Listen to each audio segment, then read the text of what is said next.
माँ, आपकी बातें सुनकर तो मुझे ससुराल के नाम से ही डर लगने लगा है। घर में शादी की तैयारियां खूब ज़ोरों शोरों से चल रही थी। अगले हफ्ते ही शादी थी। मेहमानों के आने का सिलसिला भी शुरू हो गया था। अरे बेटा, अच्छे से याद कर लो, कोई रह तो नहीं गया? कमला जी ने अपने बेटे से कहा। नहीं माँ, कोई नहीं रहा। मैंने सबको इनविटेशन दे दिया है। तभी प्रिया ने आकर पूछा कि माँ, आशी दीदी कब आएंगी? आप एक बार फिर से उनके घर वालों को फ़ोन कर दो ना। और कितनी बार फ़ोन करूं? कितनी बार तो बोल दिया उन्हें। वैसे भी उसके ससुराल वाले किसी की नहीं सुनेंगे। उन्हें जो करना है वो अपने मन की ही करेंगे। माँ, मैंने आपको बताया तो था कि आशी दीदी के ससुराल में किसी रिश्तेदार की शादी है, तो पहले वो लोग वहाँ जाएंगे, उसके बाद यहाँ आएंगे। हाँ हाँ, मुझे पता है। तो सब कुछ पता होने के बाद भी फिर आप ऐसा क्यों बोल रही हैं? अरे ये सब तो बहाने हैं, असलियत कुछ और ही है। उसके सास ससुर और पति अपनी ही चलाते हैं। शादी के टाइम तो बहुत चिकनी चुपड़ी बातें कर रहे थे। उनका असली रंग तो अब सामने आ रहा है। माँ, आपको उनके बारे में ऐसा नहीं बोलना चाहिए। और फिर जीजा जी ने कहा तो है कि वो लोग जल्दी से जल्दी आने की कोशिश करेंगे। अगर नहीं भी आएंगे तो हम क्या कर सकते हैं? सिर्फ एक हम ही तो उनके रिश्तेदार नहीं हैं ना। और भी लोग हैं जिनके साथ उन्हें रिश्ते निभाने होते हैं। और फिर ये तो उन पर निर्भर करता है कि वो पहले कहाँ जाएंगे।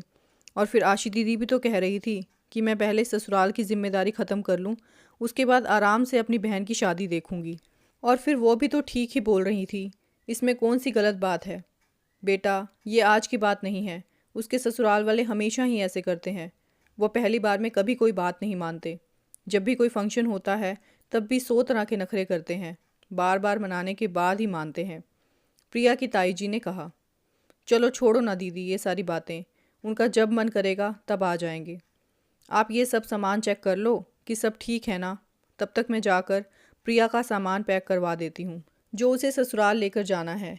और साथ ही मैं उसे बता भी दूंगी कि जो गिफ्ट उसके ससुराल वालों के लिए ख़रीदे हैं, कि कौन सा गिफ्ट किसके लिए है, तो उसे देने में आसानी होगी। हाँ कोई बात नहीं, तू जा, मैं सब देख लूँगी। इधर होने वाली दुल्हन प्रिया सबकी बातें सुनकर परेशान हो रही थी। अरे बेटा, तुम क्यों परेशान हो रही हो? बेटी के ससुराल में तो ये सब चलता ही रहता है। और फिर ससुराल में सब लोग ऐसे ही होते हैं।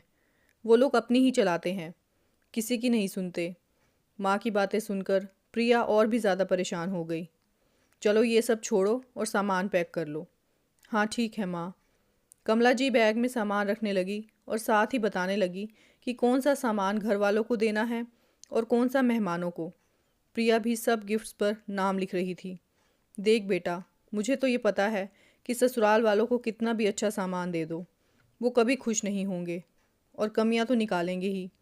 और ससुराल में सास और ननद के लिए चाहे कुछ भी कर लो, उनको कभी खुश नहीं कर सकते। तो इसलिए अगर कोई कुछ बोल भी दे तो चुप रहना, कोई जवाब देने की ज़रूरत नहीं है। अब नई नवेली दुल्हन बोलेगी तो अच्छा नहीं लगेगा। सबकी नज़रों में तुम ही बुरी बनोगी, इसलिए चुप रहना।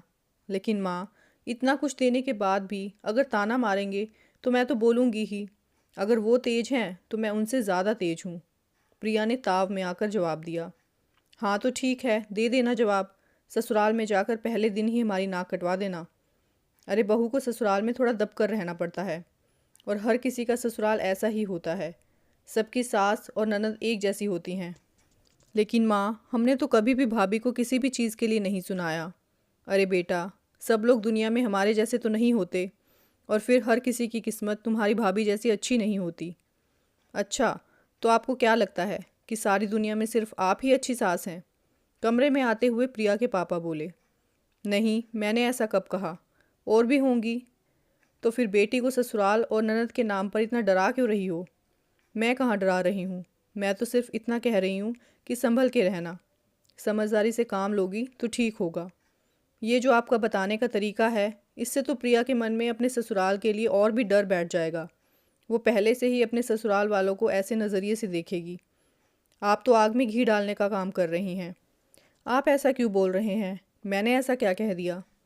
जब से प्रिया की सगाई हुई है तब से मैं देख रहा हूँ कि आप रोज़ कुछ ना कुछ ससुराल वालों के बारे में उसके दिमाग में भरती रहती हैं। ऐसे रहना, वैसे रहना, ये मत बोलना, वो मत बोलना, सास ऐसी होती है, ननद वैसी होती है। आपको क्या लगता है कि आपकी बेटी में इतनी भी समझ नहीं है कि किससे कैसा बर्ताव करना है वो खुद फैसला कर पाए। पापा की बात सुनकर प्रिया ज़ोर ज़ोर से रोने लगी। आप बिल्कुल ठीक कह रहे हैं पापा। जब से शादी तय हुई है तब से माँ कुछ ना कुछ बोलती रहती है, और आज तो आशी दीदी के घर वालों को लेकर भी यही बात हो रही थी, जिससे मेरे मन में और भी ज़्यादा डर बैठ गया। माँ हमेशा एक ही बात बोलती है कि सास और ननद के लिए कुछ भी कर लो, वो कभी खुश नहीं हो सकते। मुझे तो ससुराल जाते हुए भी डर लग रहा है। प्रिया के पापा बोले, नहीं बेटा, इसमें डरने वाली कोई बात नहीं है। तुम इतना नेगेटिव मत सोचो। तुम एक परिवार से निकलकर दूसरे परिवार में जा रही हो। थोड़ा टाइम लगेगा, लेकिन वहाँ के लोग भी अपने बन जाएंगे। जैसे तुम यहाँ पर हम सबके साथ रहती हो, वैसे ही वहाँ पर भी रहना। सब लोग तुमसे बहुत प्यार करने लगेंगे। तुम क्यों इतना नेगेटिव बातें करके इसे डरा रही हो? मैं डरा नहीं रही थी, बस बता रही थी कि ससुराल में कैसे एडजस्ट करते हैं, वहाँ का माहौल कैसा होता है, ताकि जो हमने झेला है वो मेरी बेटी न झेले। एक बात बताइए, आप उस परिवार में रहे बिना ही सबके बारे में कैसे जान गई कि वो लोग ऐसे ही होंगे? मुझे यही शिकायत है आपसे और आप जैसी माँ से, जो शादी से पहले ही अपनी बेटी को अपने तरीके बताने लगती हैं, अपने अनुसार ससुराल में रहना सिखाती हैं। इसमें क्या गलत है? मैं भी तो ससुराल में रही हूँ और सब कुछ देख कर ही बता रही हूँ। अभी अपनी आशी को ही देख लीजिए, उसके साथ भी तो यही सब हो रहा है।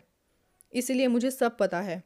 बहुत अच्छे, बिना देखे बिना मिले आपने सभी परिवारों का अंदाज़ा लगा लिया।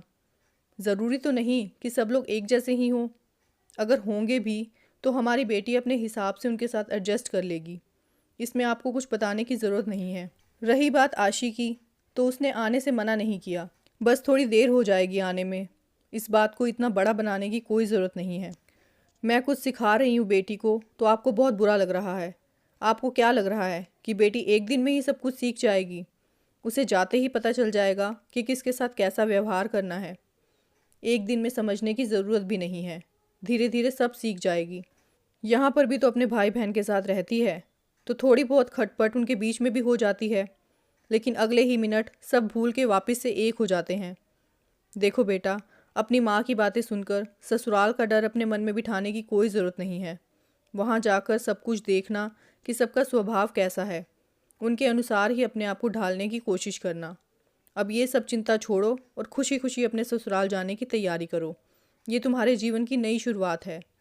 पापा की बात सुनकर प्रिया का मन बहुत ही हल्का हो गया था और वो हंसते हंसते पापा के गले लग गई। दोस्तों, कहानी को अंत तक सुनने के लिए बहुत बहुत धन्यवाद। कहानी कैसी लगी अपनी राय ज़रूर देना। साथ ही चैनल को सब्सक्राइब, वीडियो को लाइक और शेयर भी ज़रूर कर देना। Thank you for watching this video.